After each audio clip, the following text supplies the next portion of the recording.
Welcome back to the Golfbidder YouTube channel. I'm your host, Russ, and this is your guest, Beth. I'm not his... Today, we are going to be talking about return of the Nike. Can the old Nike equipment still kick it with today's new equipment, manufacturers, clubs? Yeah, dive into a bit of history with you and chat about how I felt hitting these golf clubs on the range, comparing them to nowadays clubs and even the same era's clubs as the Nikes. If you want to just drop a little subscribe down below, that would be absolutely fantastic just before you start, you know.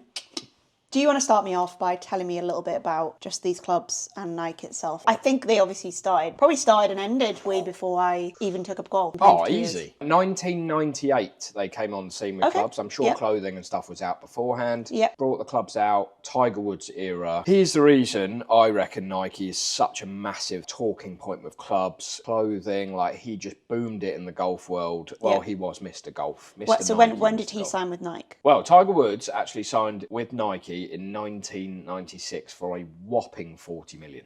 Imagine having that much money in 1996.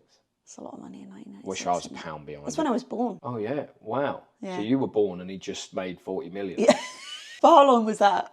That was for 5 years. He did all the adverts. He then ended up winning majors. Yep. He then came on with the golf golf scene. Clubs? Yeah, he put the driver in and then won the Masters and the US Open in the same year, which nobody had done for about 30 years, I think. And then had that life-changing moment in the Masters where that ball just stopped for a bit to tell everybody that it was a Nike and then fell in. If there's a way for marketing or advertising to set something up, yeah, they just slowed during down a golf real life. tournament, that is it. How did they get that tick to stop perfectly like that and then all of a sudden it like drops in? That ball was a paid ad. Well, all of a sudden, Nike absolutely boomed. Did you have Nike clubs?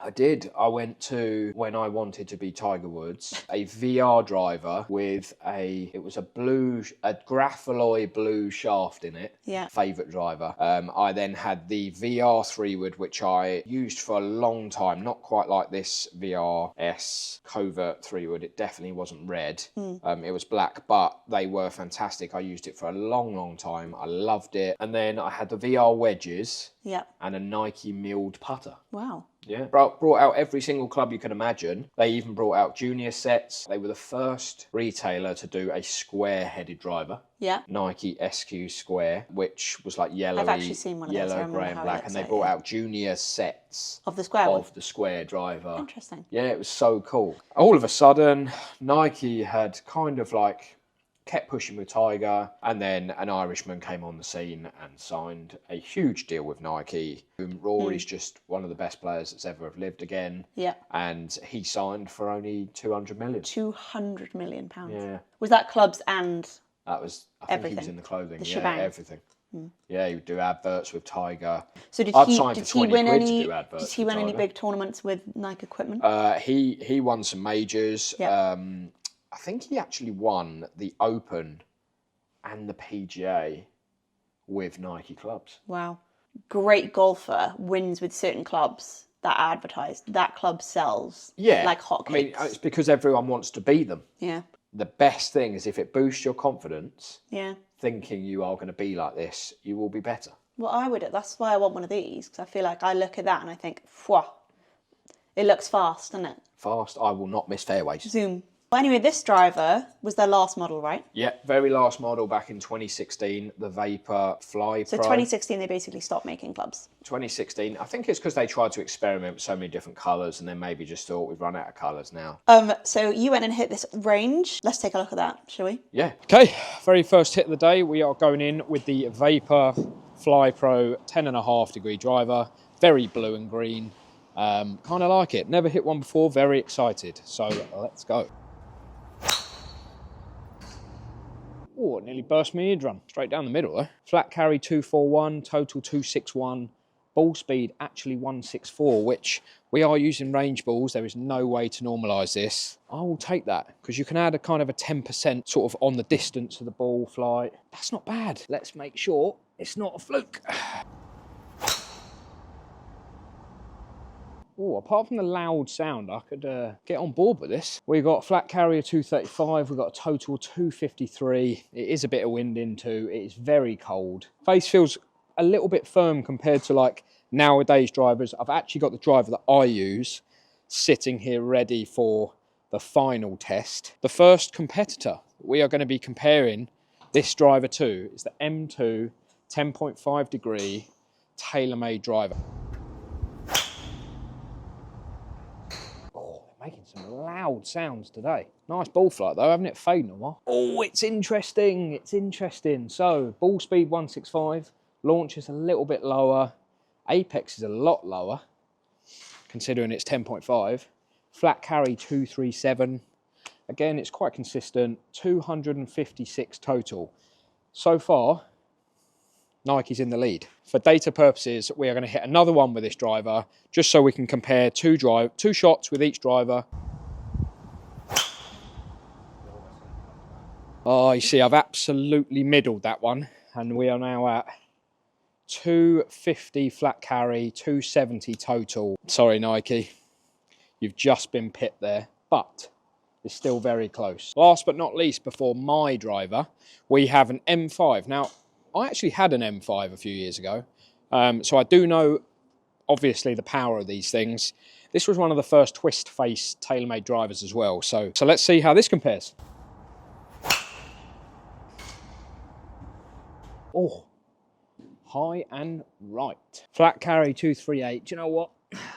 I didn't hit that very good, and I hit the other four quite well, so we'll just have to hit a good one instead, otherwise we're not going to get the data that we want.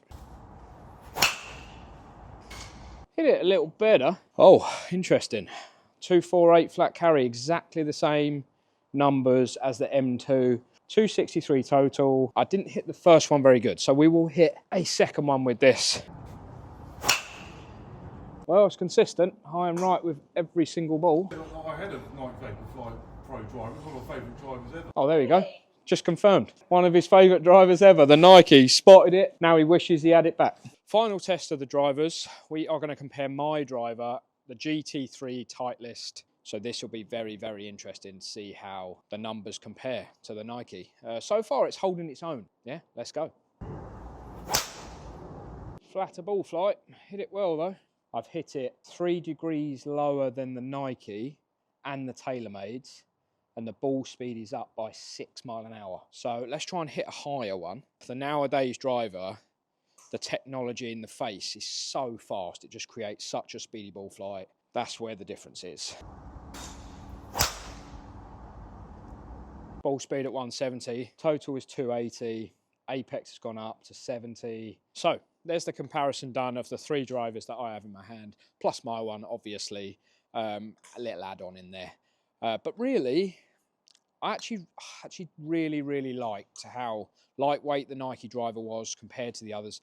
You got to the M5, it got a little bit heavier because there's a bit more in the head. Hitting off the face, it felt a little firm, but maybe that's because it's cold as well. Range balls, we're using them. But really, I didn't think there was that much difference. I honestly felt like it held its own. There is a reason Rory and Tiger put these in play. Tell you which one I like the most and hit the best, and it would actually be the Nike. It's just the best feeling for me. Held its own. Very impressed. If you've got a Nike driver out there, could it be your favourite, like the person that just walked past me and said, wow, I've not seen one of them since I used it, and it was my favourite driver? How did you find hitting this driver? Yeah, I really enjoyed it. I mean, I'd never hit that driver before. I found it a little bit firm off the face, but I think that was just, I kind of put that down to it being cold, range balls, and then I hit the other drivers that I was using. I had an M2 and an M5 to compare, and there really wasn't much like difference on the drivers. They were all very consistent. I had a good driver swinging day that day. I mean, it was good. Even a couple of mishits that I had with the drivers still went straight, which 8-year-old driver is telling me that the sweet spot is good. Consistency is there, and you're only as good as your misses in this game, and I didn't really miss with this. Were you surprised, or you actually, or you not surprised? Mega surprised. Really? At the consistency, Time to move on to the woods. We have got here, obviously, the VRS Covert Nike 3-wood.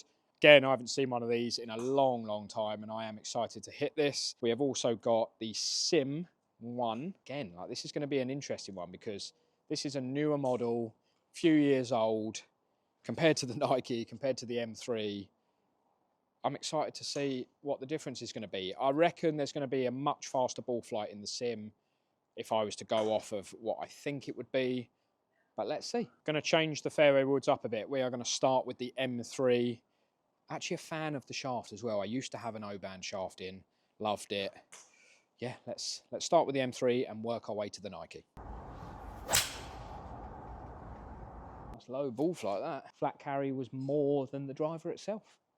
251 total. Ball speed exactly the same, interestingly enough. Let's go again. Flat carry, 234. Total, 250. Well, they're two very consistent 3-woods. Ball speed is exactly the same. They have literally gone exactly the same near enough. That's made me think, should this go in the bag? Anyway, right, we are now going to the sim 3-wood. 15 degree.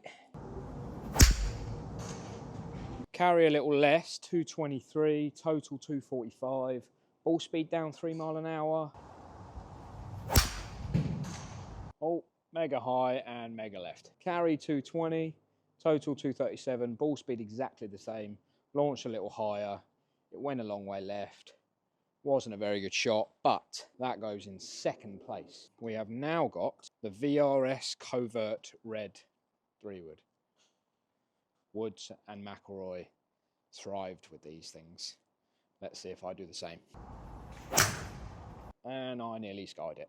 To be fair, Tiger Woods did sky his first tee shot in the Ryder Cup, so maybe that was the inner Tiger Woods that I brought out. We are definitely not going to use that one. Let's go again. Bit more out the middle, a little bit thin. Right, let's see. Miss hit. 212, 222. Ball speed down a lot to 150. Again, I didn't hit it that great, so kind of understandable. But it went dead straight, and sometimes that is all you need. Right, let's go again. A lot of this could be doing with the shaft as well. Hit itself was actually quite good there. 215 carry, to exactly the same yardage, 222 total. We're noticing a bit of a pattern here. I hit that a bit better. Ball speed is down a lot to 150 again. In comparison to the drivers, there is a bit more of a distance gap here. Very, very old school, not as fast off the face, lighter, standard shaft. Probably not right for me, but I can still show you the numbers. We have a big winner. The M3 absolutely demolished that round. More consistent, the miss hits were a little better. Even though the Nike miss hits were dead straight, that is one thing that is good. Again, I wouldn't fault this. Again, you're only as good as your misses. So if I've just mishit a couple of shots and they've gone dead straight, I would still take that. But on a comparison, M3 definitely outweighs the Nike this time. If you like a red club, I'm not sure I can get on board with a red club. Rory and Tiger did, and they are two of the best golfers in the world. So yeah, Nike is holding its own. Can I hit one just for fun? Oh, do you know what? She loves getting in the way. Oh my word, absolutely nailed it. Really? That was lovely. Do you think? Yeah. I think it's a little bit heavy. Tiny bit heavy, but it went dead straight again. Like your miss hit was great. That was a bit better. Oh, there we go. Woohoo! That was a I like that. That lovely felt really swing. nice. Oh, there you go. You carried it past where you finished. So we're going to chat Enough a on the bit driver. about the VRS Covert 3-wood. Yep. For consistency level, I preferred using this as my miss was not that bad. Yeah. I hit 3 shots, I think, 2 or 3 shots that ended up right next to each other. Yep. They were just the exact same shot. So, like, consistent distance. Yep. Felt nice off the face. I could kind of do a little bit of shot shaping with it. Yep. And this isn't actually set up for me anyway. It's a regular flex. So, Oh. But yeah, I mean, I loved it. Again, it was the comparison. Like I say, the only difference was ball speed and distance, but sometimes distance isn't everything. Yeah. I would much rather be consistent than hit it miles. The Vaporfly was the last range that Nike ever brought out, and that was in 2016. 2016. Do you think they're going to make a comeback? Hope so. Nike, please make a comeback. Please. Yeah. I just think you would sell. I think it would go bananas. But then why would they nowadays, stop if you think they're going to sell? Well, maybe they just wanted to focus a taking a bit break. more on the clothing. I also think maybe they're doing a little bit of a disappearing act. Having a and then Kit Kat. boom, Nike back on the scene, big advert, Tiger, Rory, boom. Do you reckon? Scotty Scheffler, boom, because he's in the clothing now. I mean, they're getting hold of all the number ones. Nelly Corda, boom. Yeah, true. Nike. Imagine those 4 people Walking doing down an a fairway, advert going, clubs are back. guess who's back? Back again. Nike's back. Tell your friends. I think on that note, we're going to end it. Thank you so much for watching the Golfbidder YouTube channel. For more golf equipment reviews, then make sure you are checking out The Golfbidder, Instagram, TikTok, and Facebook. And like we said at the start of this video, please hit that subscribe button. You know you want to. Yeah, because otherwise you're going to miss out on all of this information and the special guests. Yeah, please drop us a comment as well. Any more information on Nike stuff, because I've absolutely loved that. I've learned so much today, more than I ever have, I think. Yeah. So. And Golfbidder do have Nike equipment, so Yeah. if you want to go and try it, they've obviously got their 7-day trial period. Get in there before it's gone, because Nike stuff... I think I want some for memorabilia. Yeah. Do you know what I mean? Just to We keep go in and our buy- golf Well, room. you'll have to beat us to buying it then. Yeah, you're just going to buy all the stock of Golfbidder. And that's Well, us done. Yeah, thank you very much for watching. We're Thanks a for couple of watching. golfers, your hosts of this Golfbidder YouTube channel. See you at the next one. Bye.